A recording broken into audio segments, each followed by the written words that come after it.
Most parents would do anything to protect their children from physical pain. Yet sometimes all they can do is stand by helplessly. The young woman in our next story experiences pain that is so overwhelming and prolonged that she and her family can only pray for a miracle.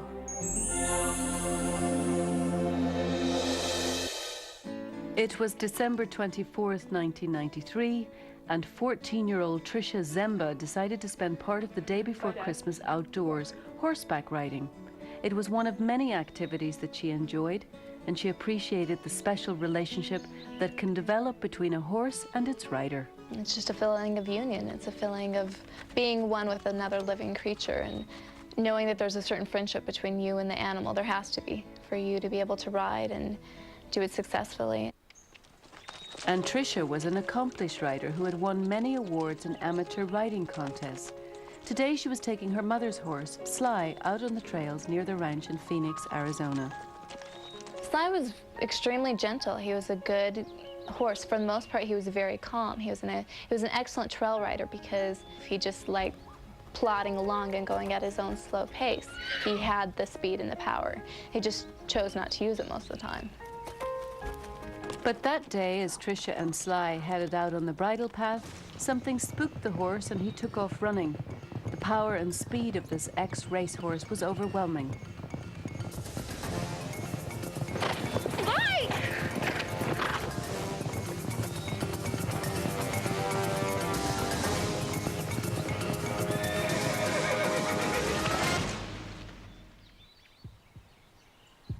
All of Sly's 1,200 pounds fell on top of Trisha. They both lay there stunned. And for a horse to get up, they can't just stand up. So he had to use his full weight and push down on that hip and that leg and push himself up using my body as a kind of a cushion against the ground. Once the frightened horse was on his feet, Trisha was able to get up. And to her amazement, she didn't seem seriously injured. I was sore, I was bruised, and that was the extent of it. Oh, I know what that is. Even so, the next day on Christmas, Trisha was taking it easy, and her parents, Joel and Mary Jane Zemba, were only mildly concerned. It was a pretty typical Christmas morning, my little boy getting up early. Trisha came out and joined us, but she was stiff and sore. Yeah, that was Trisha's idea. Okay, easy hug. You were so well. Woo! She kept telling us she was all right. She stayed on the couch, but we had Christmas morning. We opened the gifts, except she was sore. Not in a million years did I think what eventually happened could happen, or was going to. A little more than a week later, Trisha was taking a bath. I remember going to stand up and not making it. I remember landing with a thump in the bathroom, and that's it. Trisha! So I went in and I found her slumped across the side of the tub. And I tried to get her up. There was no response. She wasn't answering me. You know, I didn't know how she'd hit her head, exactly what had happened to her. Trisha finally came to, but she developed excruciating pain in her left leg and lower back, pain that would not go away. After weeks of doctor's visits with no answers, she was rushed to the hospital. The pain was horrible. I remember being wheeled into the hospital and how painful that was, because when they were rolling me along on the gurney, I could feel the vibrations from their hands touching the gurney, and then the vibrations from it rolling over the floor, and how much that increased the pain and how much more excruciating it made it. Trisha was diagnosed with a rare nervous disorder possibly triggered when her horse fell on her. It's called reflex sympathetic dystrophy, or RSD. Dr. Marilyn Wells, who was familiar with this strange condition, was called in. The brain sets up abnormal circuits from an injury, and it can be a very mild injury. Anything from a sprained ankle to a slightly fractured toe. And for some reason, we don't really know why yet, the brain, instead of sending out signals to kind of decrease the pain, sends out signals that actually increase the intensity of the pain. And the pain never stops.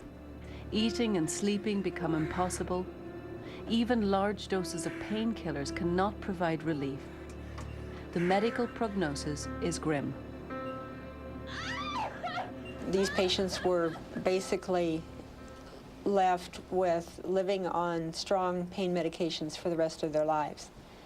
And this is why there's a rather high suicide rate amongst RSD patients. According to Dr. Wells, Tricia had the worst case of RSD she'd ever seen. This is actual footage of Tricia in her hospital bed. Not even a powerful painkiller like morphine was able to stop her nerves from sending pain signals when no pain should be felt.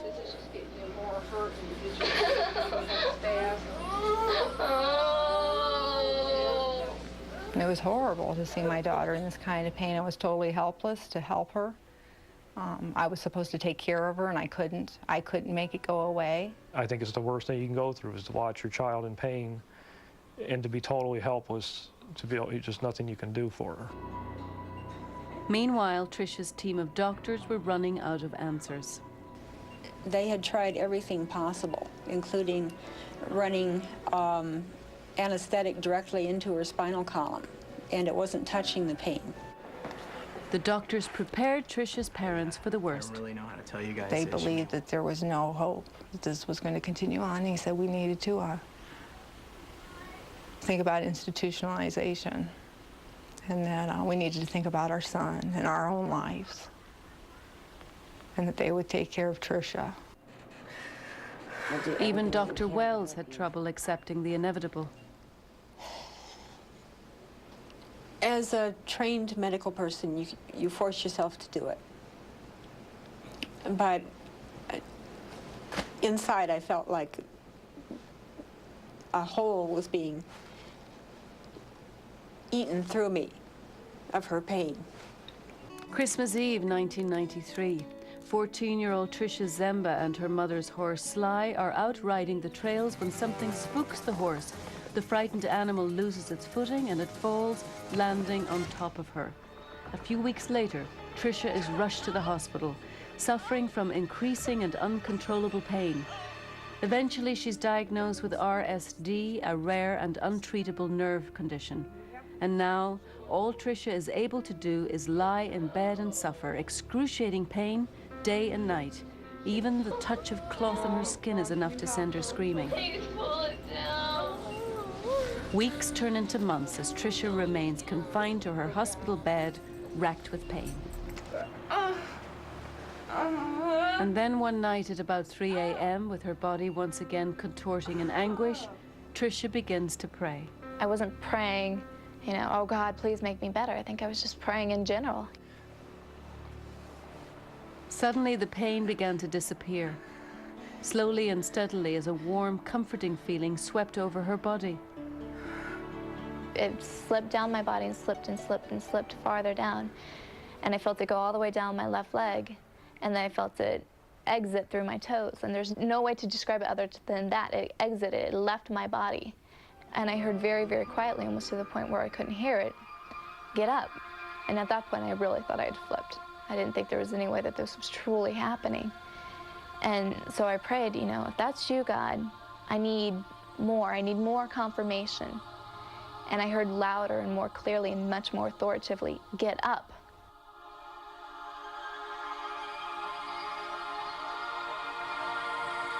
And I set my feet down on the ground, and when I set my feet down on the ground, I didn't have any pain anywhere in my body. My whole body was pain-free. She stood there for a moment, not daring to believe, and then walked out of her room and down the hall. The night shift nurse on duty was the first to see Tricia walking, and she was in total shock. It's amazing to me that she didn't just pass out and fall on the floor, because she just looked like she'd seen a ghost. She couldn't believe it. What are you doing out of bed? She knew that I shouldn't be able to do that. She knew that the RSD should still be controlling my life, and it obviously wasn't. At 4 a.m. that morning, Tricia started making phone calls. You know, calling doctors, calling my family, and, you know, going, come to the hospital, I'm fine. You know, I've been healed, it's a miracle. I didn't believe it. I did believe it, but I said to her, are you sure? Yes, I'm sure, I'm healed, I'm fine, come.